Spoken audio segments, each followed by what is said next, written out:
Good morning. Ayan ang aking filling, daming cheese. Cheese yan. Case. Ayan. Tuna flavor. Lalagyan ko ng carrots and corn para mas dumami. Kasi ay mayroon kaming 100 pieces.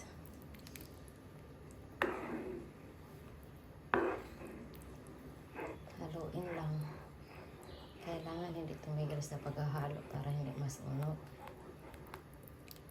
Meron na yan siyang lagyan ko na yan siya ng full cream. All purpose. Yung original. Tapos isang lata na malaki na ibab. Alaska.